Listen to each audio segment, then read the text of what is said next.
الحمد لله الذي جعل الشمس والقمر بحسبان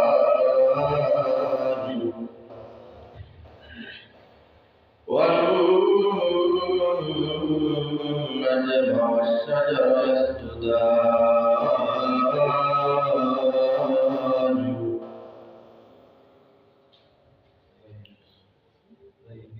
وفضل زمانا على زمان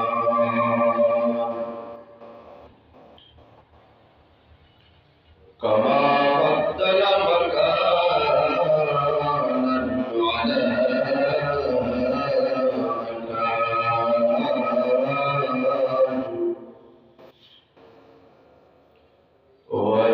وإنسانا على إنسان ونشهد أن لا إله إلا الله وحده لا شريك له ولا ضد له ولا ند له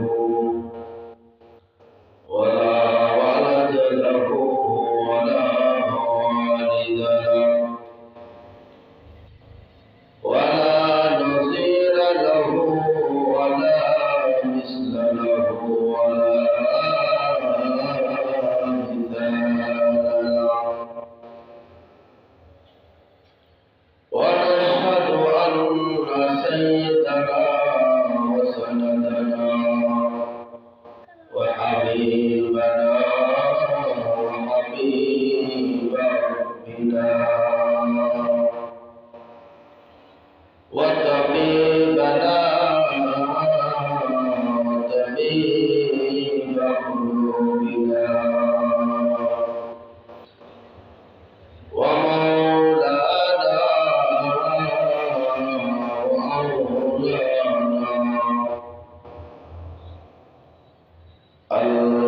المبعوث إلى الأعمى والأسود صلى الله تعالى عليه وعلى آله وبارك وسلم تسليما كثيرا كثيرا.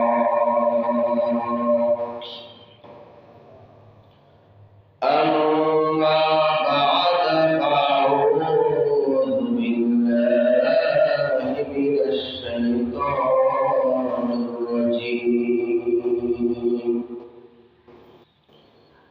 بسم الله الرحمن الرحيم. اتل ما أوحي إليك من الكتاب وأقم الصلاة إن الصلاة تنهى عن الفحشاء والمنكر ولذكر الله أكبر والله يعلم ما تصنعون. وقال صاحب الكتاب صلى الله عليه وسلم من ترك الصلاة متعمدا فقد كفر أو كما قال عليه الصلاة والسلام.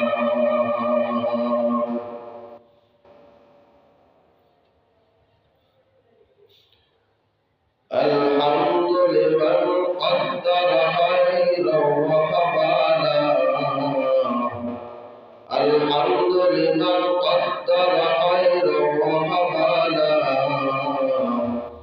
والشكر لمن صور حسنا وجمالا والشكر لمن صور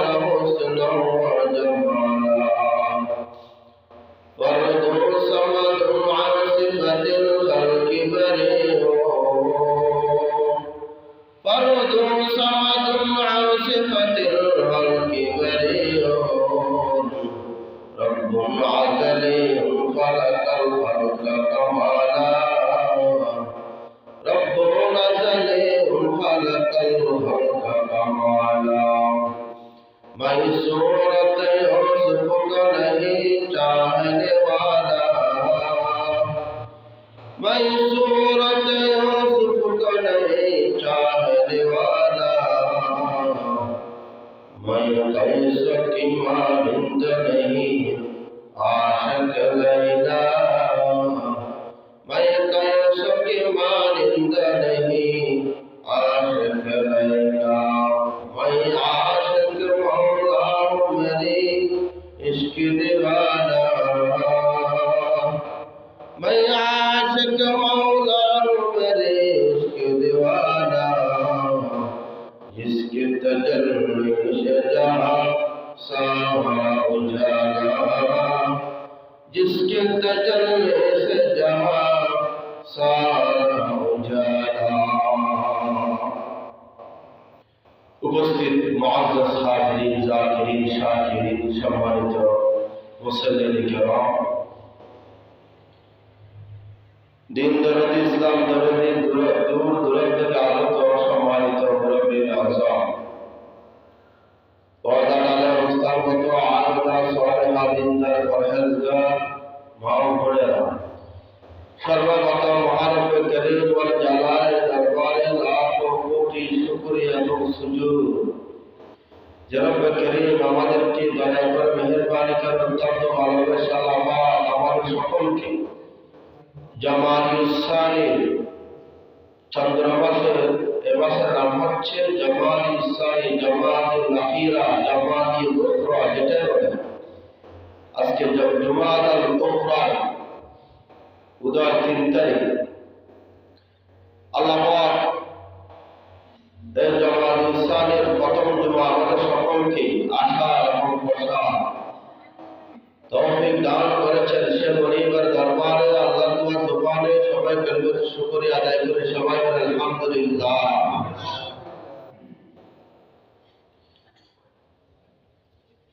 আমি বারবার বলে থাকি পবিত্র জুমার দিন সাইয়্যিদুল আইয়াম ইয়াউমুল জুমা দিনের সরদার প্রত্যেকটা জিনিসের প্রত্যেকটা সেক্টরে একটা সরদার থাকে নেতা থাকে তদ্রূপভাবে দিনের মধ্যে সর্বশ্রেষ্ঠ দিনের নাম হচ্ছে ইয়াউমুল জুমা জুমার দিন। আমি মনে করি এলাকার মানুষ অত্যন্ত দিন দরদি ইসলাম দরদি বারবার করে জুমায় সর্বপ্রথম আগে আসার জন্য আলহামদুলিল্লাহ অনেক মুরব্বী কেরাম যারা বয়স্ক হয়ে গেছে বয়োবৃদ্ধ হয়ে গেছে এলাকার সম্মানী মান্যগণ্য যারা মুরব্বী আছে তারা আলহামদুলিল্লাহ মসজিদ চলে আছে যারা আমাদের মতো যুবক যাদের বাহুতে বলা আছে শক্তি আছে আমরা আজ পর্যন্ত মসজিদে আসতে পারি না অত্যন্ত দুঃখের বিষয় দুঃখের সাথে বলছি আমরা বাড়িতে এবং রাস্তাঘাটে বসে না থাকি মসজিদে চলে আসলেই আমাদের লাভ হবে ক্ষতি হবে না।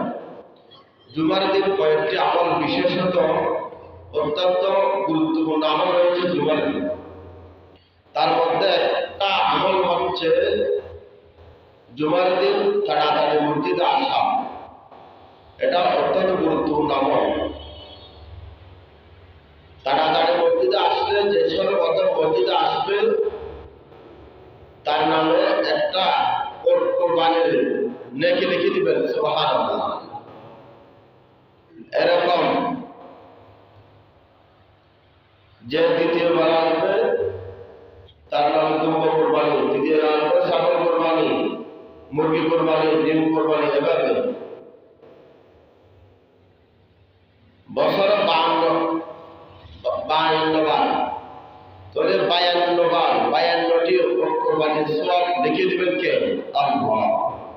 52টি জুমাতে যদি 52 বার আগে আসি তাহলে 52টি কোরবানির সওয়াব লিখে দিবেন কে আল্লাহ। এভাবে যদি 40 বছর হায়াত থেকে 40 বছরে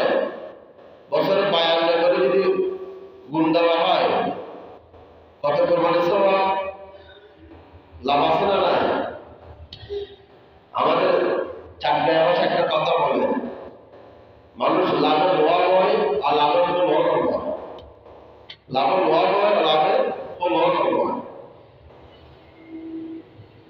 এলা আমরা অত্যন্ত গুরুত্বপূর্ণ জুমার দিন আরেকটি গুরুত্বপূর্ণ বিষয়, সেটা হচ্ছে জুমার দিন হেঁটে হেঁটে মসজিদে আসা, হেঁটে হেঁটে কোনো গাড়িতে না আসা, বাহানো না উঠে প্রত্যেকটা কদমে 1 বছর তাহাজ্জুদের নামাজ, রাত্রে যে তাহাজ্জুদের নামাজ এবং 1 বছর নফল রোজা রাখার সওয়াব দিবেন কে? আল্লাহ সুবহানাল্লাহ। প্রত্যেকটা কদমে। দ্বিতীয় আমল, তৃতীয় আমল জুমার দিন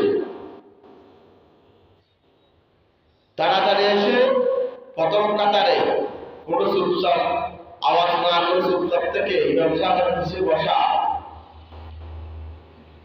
এবং আরেকটি আমল আছে জুমার দিন সূরাতুল কাহফ পাঠ করা, অত্যন্ত গুরুত্ব। সূরা কাহফ, যে সূরা কাহফ নাযিল হওয়ার সময় 70,000 ফেরেশতা একসাথে এসেছে, সুবহানাল্লাহ। যে সূরা কাহফ পাঠ করলে আসমান এবং জমিনের মাঝখানে যে খালি জায়গা আছে আপনার জন্য নূরে ভরপুর হয়ে যাবে, সুবহানাল্লাহ। কিয়ামতের দিন, কিয়ামতের একটি আযাব হচ্ছে ভীষণ অন্ধকার হবে কিয়ামতের দিন, ভীষণ গুড়গুড় অন্ধকার। এই কিয়ামতের দিন গুড়গুড় অন্ধকারের সময় সূরাতুল কাহফ পাঠকারী জুমার দিন তার জন্য কিয়ামত আলোকিত হয়ে যাবে, সুবহানাল্লাহ। সূরাতুল কাহফ অত্যন্ত গুরুত্বপূর্ণ সূরা, সেটা পাঠ করলে তার জ্বালার ফিতনা থেকে বেঁচে যাবেন, সুবহানাল্লাহ। সেজন্য ভোরবেলায় উঠে সূরা ইয়াসিন পাঠ করি, সূরা ইয়াসিন পাঠ করে একেবারে যদি সূরা কাহফটা পাঠ করে ফেলি তাহলে আমাদের আমলটা হয়ে গেল। খেয়াল করলে, চেষ্টা করলে পারবে। কখন পারবে না, কখন পারবে বলো? ও আমাদেরকে ডেলি 5 বার মুয়াজ্জিন সাহেব আযান দিয়ে ডাকতেছেন, ইমাম সাহেব আপনার ডাকতেছেন, হাইয়া আলাস সালাহ, নামাজের দিকে আসো, হাইয়া আলাল ফালাহ, কল্যাণের দিকে আসো। এই ডাক শুধু মুয়াজ্জিনের ডাক নয়, এর ডাকের সাথে সাথে আল্লাহ ডাক দেয়, সুবহানাল্লাহ। তার মানে আল্লাহ তুমি ডাকো, আমি গেলাম না, কি হলো? এবং কয়দিন চলবে? গেলাম না বলে কয়দিন চলবে? দোকানে যদি চাকরি করেন তাকে বসে 9টা বাজে দোকান করবেন, এক দেশে এসে 9:30 দোকান করবে, আরেকটা 10টা বাজে দোকান করবে, একটা 10:30 দোকান করবে। তারপরে তাকে চাকরি থেকে বিচ্যুত করবে না, চাকরি থেকে ক্যান্সেল করবে না, দোকান ঠিক মতো করো না, প্রতিদিন ডাকে, উঠে না, যদি 5 বার করে ডাকে। আল্লাহ বলেন মুয়াজ্জিনও ডাকে, আল্লাহ বলেন মোরগ তোরও ডাক দে, সুবহানাল্লাহ। ও ফাকিরা তোরও ডাক দে, ফাকিরও ডাকে, মোরগও ডাকে, মানুষও ডাকে, মুয়াজ্জিনও ডাকে, তারপরে মানুষ উঠে ঘুম থেকে। অথচ নবী আলাইহিস সালাম বলেছেন যে ব্যক্তি জুমার দিন ফজর জামাত আদায় করলো, সবচেয়ে আল্লাহর নিকট সবচেয়ে প্রিয় আমল হচ্ছে জুমার দিন ফজর নামাজ জামাত আদায় করা, সুবহানাল্লাহ। বিশুদ্ধ রাত্রে আমরা বলে দেব, একজনকে এলান দেবো, না আমি আমাকে ডেকে দিও, তুমি আমার নাম্বারটা নিও, আমাকে কল দিও। জুমার দিন নাকি ফজর নামাজ জামাত পড়লে বেশি সওয়াব, বেশি আমল পাওয়া যায়। তুমি আমাকে একটু কল দিও, আমি তোমাকে কল দেবো, আমাকে ডেকে দিও, যাতে ইমাম সাহেবের পিছনে ফজর নামাজটা পড়তে হয়।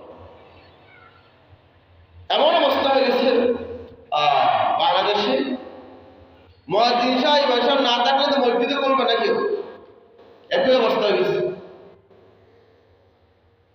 এর জুমাতে যেমন আসছি ফজর মধ্যে আমরা আসছি, আমরা ফজর মধ্যে কেউ সবাই ছিলাম, জীবিত ছিলাম, দুনিয়াতে ছিলাম, আসি। এবার ডেলি 5 বার আপনাকে ডাকছে, 40 বছর কতবার ডাকছে আপনাকে হায়াতের মধ্যে? 60 বছর আপনাকে কতবার ডেকেছে?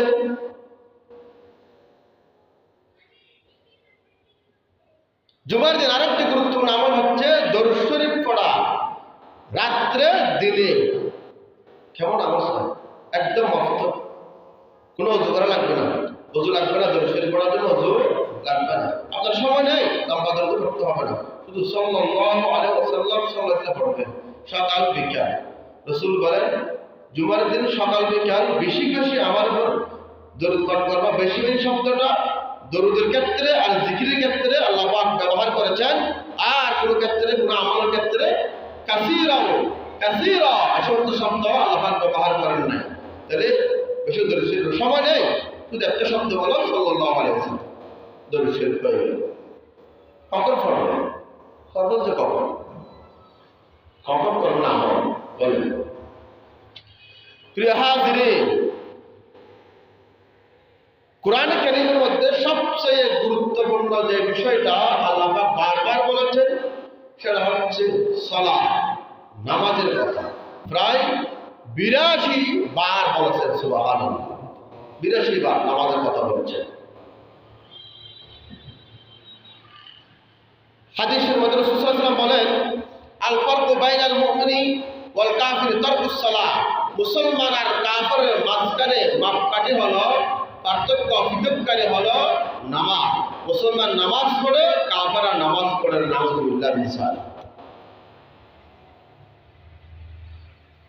এত গুরুত্বপূর্ণ ইসলামের হিয়ার রুকুনুস সানি মিন আরকান ইসলাম। ইসলামের দ্বিতীয় নম্বর খুঁটির নাম, দ্বিতীয় নম্বর কালিমা শাহাদার পরেই স্থান হচ্ছে ঈমানের পরের স্থান হচ্ছে নামাজের স্থান। সালাত, সালাত মানে মুতাওয়াজ্জি হওয়া, নিকটবর্তী থেকে নিকটবর্তী হওয়া, আল্লাহর কাছে যাওয়া, একদম কাছে। নামাজের মধ্যে সবচেয়ে বড় গুরুত্বপূর্ণ বিষয় হচ্ছে সিজদা। সিজদা নাকি নামাজের রূপ প্রাণ। সিজদাতে গেলে আল্লাহর সবচেয়ে নিকটবর্তী হয়ে যায়, কাছে হয়ে যায়, সুবহানাল্লাহ। আসামির মতো রুকু দিলাম, আসামির মতো হাত বাড়লাম একজন মালিকের গরিবের কাছে, আসামির মতো। এখানে বাদশাহ গোলাম বসা নিয়ে কোনো পার্থক্য করে, গরিব আসছে সর্বপ্রথম কাতারে। যে সমাজের সবচেয়ে গরিব মানুষ তিনি সর্বপ্রথম কাতারে। কেউ বলবো না আপনি কিসের কাতারে যাও, কারণ নামাজের মধ্যে ঘুরি না, সম্প্রীতি, ভালোবাসা। আপনি একজন গরিব মানুষ যদি মঞ্চে উঠে তাকে মঞ্চ থেকে টেনে নামাই দিন, কিন্তু মসজিদের মধ্যে এগুলি না। ধনী গরিব একই কাতারে দাঁড়াবে, কোনো পার্থক্য নয়।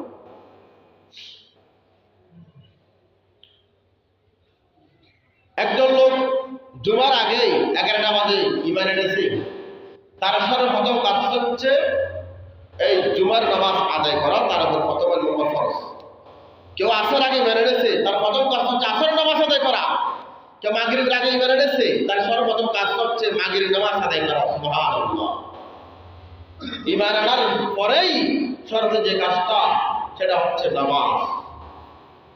রাসূল সাল্লাল্লাহু আলাইহি ওয়াসাল্লাম মানুষ ইন্তেকালের সময় সবচেয়ে গুরুত্বপূর্ণ কথা বলে না, আমার ছেলেদেরকে সম্পদগুলো দিয়ে দিও, আমার মেয়েদেরকে মাহারম করিও না।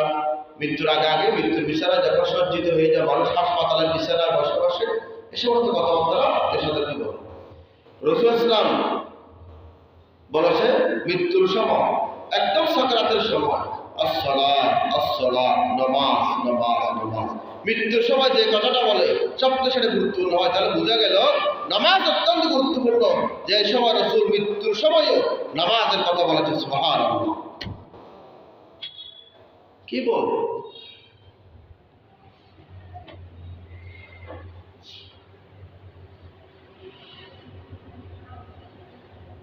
একজন সাহাবী ছিলেন, সাহাবীর নাম আব্দুল্লাহ আনসারী রাদিয়াল্লাহু তাআলা। আব্দুল্লাহ আনসারী রাদিয়াল্লাহু তাআলা।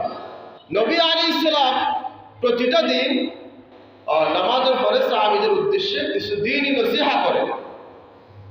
প্রত্যেকটা সাহাবী রাসূলের নসিহত শুনেন, কিন্তু আব্দুল্লাহ আনসারী রাদিয়াল্লাহু তাআলা রাসূলের নসিহত